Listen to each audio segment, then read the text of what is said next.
now I am here with Carly, who is a makeup artist and also a holistic nutritionist. And the great thing about Carly is that she's really into natural beauty and all green beauty. So she's really into natural products. Even the makeup that she uses is all natural. So you'll learn a lot from her, and she has a lot of experience to share. So thanks, Carly, for being here today to share about makeup. You're welcome. Thanks for having me. Yeah, so I get all excited with all this makeup stuff. Just to kind of go through some of the companies that I like as far as natural cosmetics that are a little safer to use, chemically composed of less toxins that aren't going to be as irritating on sensitive skin that is already inflamed.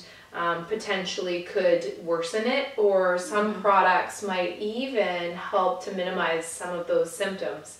For example, if you use something like this Bonocos, which I believe is a European line, made in Europe, but like it's got natural ingredients. Some of these powders, they actually have oils in them. You wouldn't know it, that like vitamin E or castor oil, which have anti-inflammatory benefits to them all the while. So just hold that up. Yep. The camera. Yeah. So there you can see there. Another great company. A lot of them are European. Isn't that funny? By no coincidence. So Lagona and Sante, both of these companies. So Lagona, L-O-G-O-N-A. It's very hard to read. It's super transparent on here. This is a company out of Germany. So you'll see it as Natural Cosmetique with a K at the end, and same with the Sante. So they're kind of, I think they might be sister companies.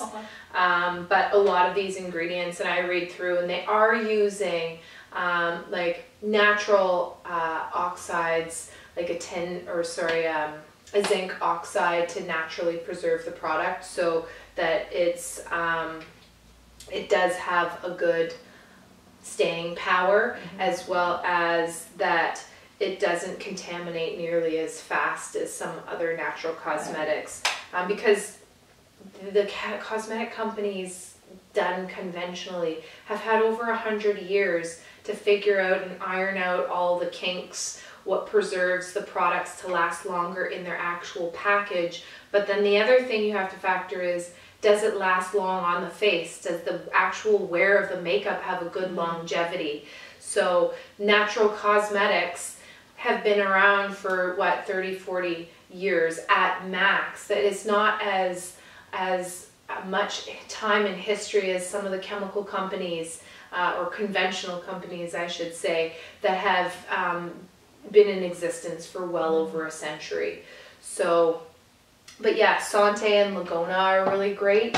There's another company here, Jane Iredale. Oh, I've heard of Jane Iredale. Yeah, and so she started off working with Sybil Shepherd and quite a few other celebrities on TV that had sensitive skin, because you're under hot lights all the time, and that also makes the makeup wear off faster. It's literally melting the makeup. They need to go in and touch up, and by the end of the day, celebrities are wearing way too much makeup that it's making them break out. The people with sensitive skin were becoming highly reactive. So this was formulated for television, so it wears long under intense lighting conditions, rain, heat, and all the while it doesn't have the other chemicals that you don't want to absorb. So I'd say that this is highly effective. RMS is another great brand. I've heard of them. Yeah, so RMS here. A lot of the products look like that, and just in little pots. And so that's actually my foundation. Oh, that'd be a good color for you too, I think. Believe it or not, because we're different colors. But yeah, so totally works. So you stipple it on, and then you're gonna need to set that. So then I would come in with powder here, and then just set it like this. So how and where I put this on are the only places where I'm red. I don't put this on my whole face. I'd rather the less is more approach. And I think too, for people with eczema on the face, that you definitely are conscious about those areas, but if you don't need it on the whole face, let that skin breathe. And then, so you're just stippling on the area of imbalance. And then you come on with your powder brush and you just gently tap over top to set it. Okay. And that right there, the dual effect, makeup molecules will lock better, so you'll increase the wear. It's more mattifying that way. And then you're using products that are totally breathable and have built-in anti-inflammatory nutrients, so that it can over time correct the problem. Of course, it's mostly from the inside out, but I have seen switching from conventional to natural cosmetics do worlds of wonder for my clients. Yeah.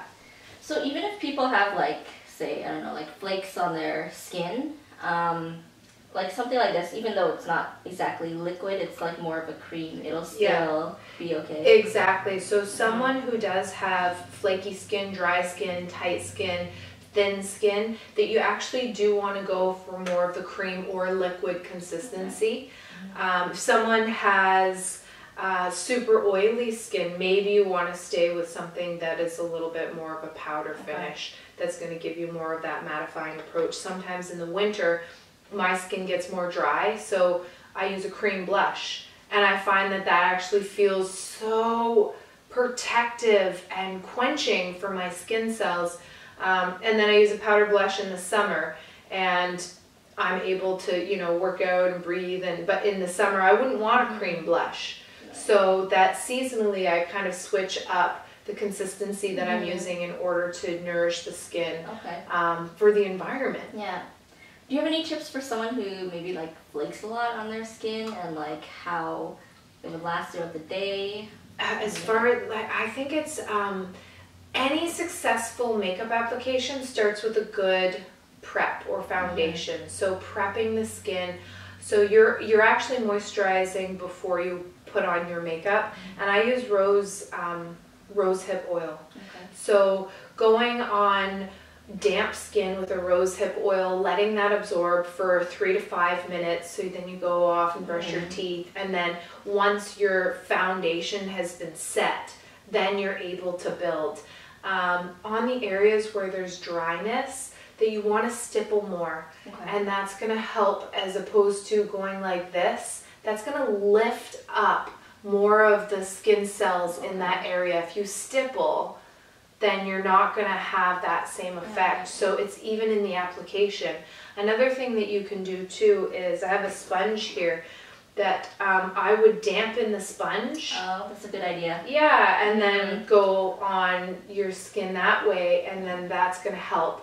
I would also recommend for those people with the flakes that once a week you want to exfoliate, to look into a good facial exfoliant or mask that will help lift some of those skin cells that are hanging on for dear life, and just gently encourage them to leave, not in an aggressive manner. So yeah, to be mindful, to be gentle in those areas, using a stipple, go with a damp sponge, and avoid powder in those areas too. Yeah. What about for someone who maybe has a lot of redness? Yeah. Any tips for that? Okay, well, green neutralizes red, right? So this is a green concealer by Laguna. And so what you would do is, with your foundation, just mix a little of that green in. Yeah, so I would go like this. Here, this is going to be easier to demo. So with my foundation, Just right next to it. Exactly. Like that. Perfect. And then you mix them together. And that right there, and you can actually add a little bit more green there, Abby. Oh, okay. Yeah, give me a good dollop. Like that? Perfect. Okay. And then so now this is going to neutralize the red about 5 times more effective than without the green. So people who do have redness, go and find a nice olive base, either foundation or a green concealer that you can mix in with your foundation. That's great. Yeah. That's a good tip. Yeah. Green, it works wonders. Yeah. I wish I knew that when I had a lot of redness on my face, but it will come in handy for anyone who does have a lot of redness who's watching right now. Yeah, totally. Yeah, it's a good one. It's actually, I think, one of my favorite tricks as a makeup artist, because it's very simple, but it's ever so effective, and that it lasts longer. So typically when you don't add the green, at the beginning of the day, you've covered it up, but about halfway through, when your natural oils start to really come through, and you'll notice that the red dissipates through the foundation, whereas when you add the green, you get the coverage all day. So it's just a neutralization via pigment. So the power is in the pigment. Yeah. Very cool. Thank you so much. You're very welcome. It's always a pleasure. Is there any last advice you want to give regarding makeup, or? You know, I'm all about the spritzes. One of the last things that I do, so actually it's the first and the last, is I start with a spritz and then I end with a spritz of a facial toner that's essentially homemade, but rose water, or I put different essential oils, and I find that it helps set the makeup, that if ever you have a too powdery of a finish, it'll bring the skin quality right back. If ever your makeup looks flat, it brings up sort of a natural dewy day glow. And it's so refreshing. So yeah, I would say that in my makeup kit, one of my most valued things is a product that I start and finish every application with, and it's a rose water spritz. So I'm all about it.